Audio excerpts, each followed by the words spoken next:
Hello mga kol, welcome back na naman dito sa ating YouTube channel. For today's video mga kol, pakita natin yung ating Suzuki Everyvan 4x2 automatic transmission, K6 engine, 660cc, 12 valve, 3 cylinder and line. So nakaturbo yung unit natin mga kol.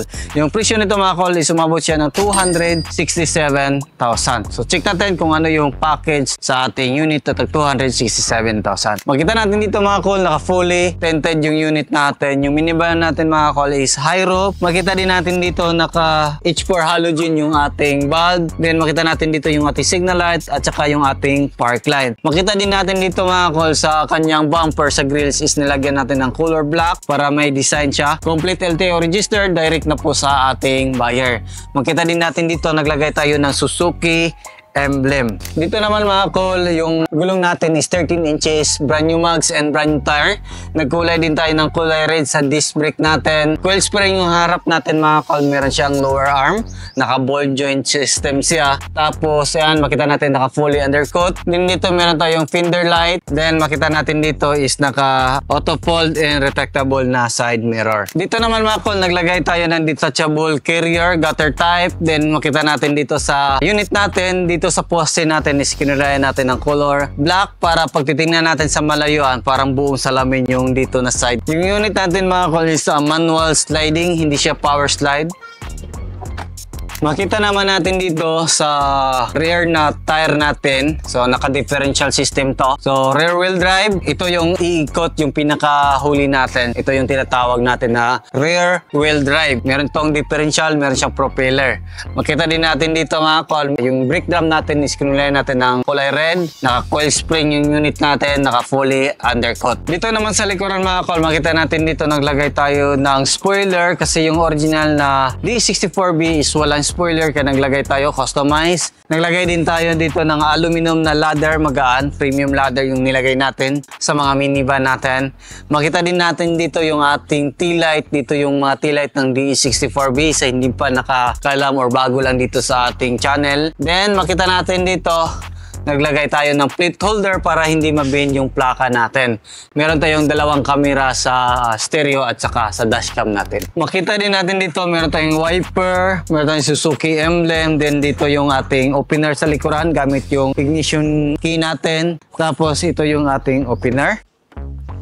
Kung makita natin dito mga kol, naka VIP ceiling yung minivan natin. Naglagay tayo ng third set. At the same time, pwede natin gawing storage box. Makita din natin dito, meron tayong brand new matting. Then dito na part, dito tayo mag-ikot sa ating spare tire gamit yung ating tire wrench. Ito yung upuan natin. Kasya yung dalawang tao dito. Medyo maliit siya mga kol kasi gusto ng customer na meron siyang sandigan sa likuran. So ito yung sistema, kasya yung dalawang tao. At the same time, naka-VIP ceiling yung minivan natin. Dito naman mga kol, makita natin yung ating upuan, nakaka-pin seat siya. Yan, meron siyang headrest, meron siyang armrest, meron siyang cup holder, dalawa. Then pwede din natin yan i-unfold. So kasya yung tatlong tao dito. Depende sa laki. Dito naman is naka-brand new yung matting natin. Sa mga D64B mga kol na captain seat is plastic yung running board natin dito. Then dito naman makikita yung ating jack at saka tie wrench. Dito naman yung ating riser. Dito naman mga kol, makita natin yung ating main power window switch, auto fold and retractable. Then power window yung lahat ng door natin. Makita din natin dito, bago na din yung ating cover. Yung door parts natin is back to original yung kulay natin. Dito naman sa loob, makita natin, ito yung kulay ng ating dashboard. Ito yung request ng ating customer. Kinulayan natin sa horn. Tapos dito, yung cover dito, kinulayan natin ng color green. Tapos dito din sa aircon at saka sa kanyang shifter, kinulayan din natin. Naka 7 inches touchscreen stereo with reverse camera mga kol. Then makita natin dito, meron tayong dashcam na nilagay. Kung makita natin, yan yung kulay ng dashboard natin. Tapos naka VIP. Meron din tayong nilagay na mini fan. Ito naman yung upuan natin mga kol sa driver side. Then ito yung sa passenger side natin. Meron siyang armrest dito. Meron din siyang headrest. magkabilaan. Pwede natin yan i-move forward kung gusto natin, kung pinakasagad dito. Then pwede din natin yan i-move atras, depende sa ating driving habit. Makita natin, napakaganda. Kompleto din to sa sun visor natin magkabilaan. Then makita natin ito yung legroom natin, ito yung ating parking brake pedal din yung ating accelerator pedal. Then makita din natin dyan is naka brand new yung mating natin. Then ito yung glove box natin. Dito yung ating aircon switch, hazard switch, then yung ating blower switch. Start natin yung makina natin. Andar na. Makita natin dito yung ating RPM, gas indicator, then speedometer reading, then yung odometer reading natin, din dito yung indicator sa ating shifter.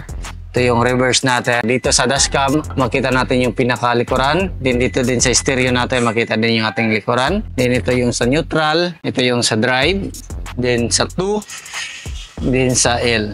Check naman natin yung makina ng ating minivan.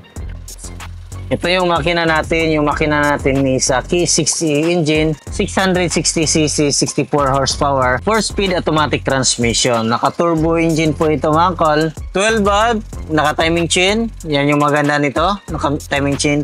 FI sa 2-3, yan yung ating injector. Dito naman yung ating ignition coil at saka yung spark plug natin. Check natin.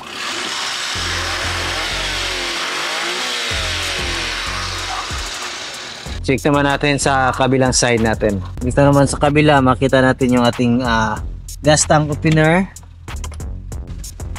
Makita natin dito mga kol yung ating throttle body. Ito yung ating alternator, aircon compressor. Ito yung sa engine oil natin. Fully synthetic yung gamit natin sa pag-change oil. Then ito yung naman yung sa ETF natin. Makita natin yung ating air filter housing, main fuse box. Yun yung ating ECU. Yung thermocap natin, dyan natin makikita sa ilalim na yan. Thermocap at saka yung ating thermostat. Then yung knock sensor is nandyan. Dito naman makita natin yung ating hood opener. Yan. Ito naman yung ating windshield washer reservoir mga kol. Dito yung ating radiator cap. Then dito yung ating coolant reservoir. So lahat ng minivan natin is coolant yung ginamit natin sa kanyang cooling system para mas tatagal yung ating makina. So yan yung setup natin ngayon mga kol, na tag 267,000 all in mga kol. Kasama yung kanyang upgrade, yung mga basic setup nito is na sa 215. So kayo na yung mamili ng kulay kung ano yung gusto nyo. Yan lang siguro yung aming vlog for today. Maraming salamat sa inyong patuloy na pagsubaybay sa bago lang sa ating channel. Don't forget to like, share, and subscribe. Then click na rin yung notification bell para updated kayo sa mga next video uploads kayo. Ingat po mga kol and bye bye. God bless po sa ating.